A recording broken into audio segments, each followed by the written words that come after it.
Assalamu alaikum, I'm Aisha and you're watching Samaa News. Here are today's headlines.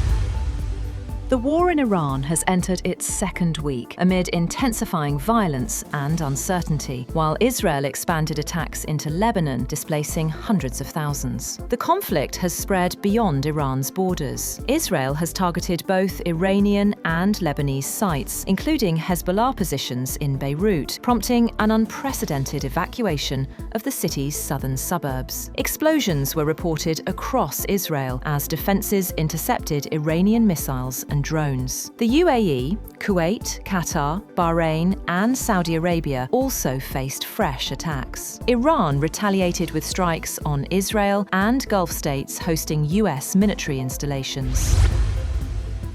The United States Central Command has alleged that Iran carried out attacks on 12 different countries and deliberately targeted civilians. The CENTCOM commander said Iran used attack drones against residential areas in Bahrain and conducted 7 drone strikes on residential neighborhoods. According to the CENTCOM, Iran intentionally targeted civilian populations in the Middle East, adding that the attacks on civilians in the region are unacceptable and will receive a response.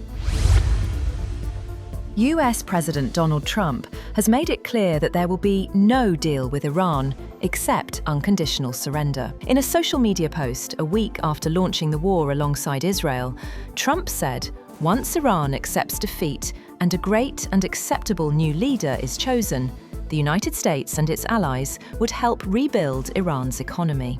Trump also said he wanted to be personally involved in selecting Iran's next leader. Israeli forces claim to have destroyed a secret underground bunker in Tehran, once used by Iran's supreme leader, Ali Khamenei. According to the Israel Defense Forces, about 50 aircraft dropped more than 100 munitions on the complex beneath a leadership compound in the Iranian capital. Israeli media reported that senior Iranian officials were inside the bunker when it was struck. The facility had continued to function as an emergency command center even after Khamenei was assassinated last week.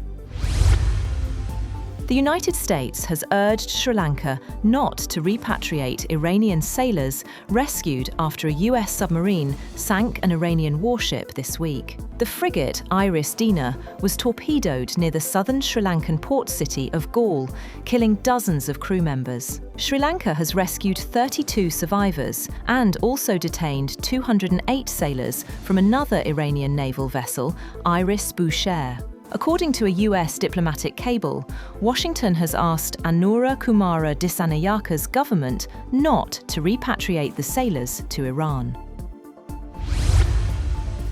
Israeli occupation forces have launched heavy airstrikes on Beirut after ordering an unprecedented evacuation of the southern suburbs of the Lebanese capital. Thick smoke rose across the skyline as Israeli forces expanded the war against Iran into Lebanon.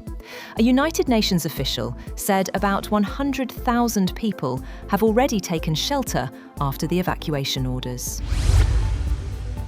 The government has increased petrol and diesel prices by 55 rupees per litre with immediate effect. The announcement was made by Petroleum Minister Ali Pervez Malik alongside Deputy Prime Minister Ishaq Dar and Finance Minister Mohammad Aurangzeb. Officials said the decision followed a late-night cabinet meeting reviewing global oil prices amid Middle East tensions. The government is also considering a weekly fuel pricing system to respond faster to market volatility. That's all for now. For more updates, visit www.samaa.tv. Thank you for watching Samaa News.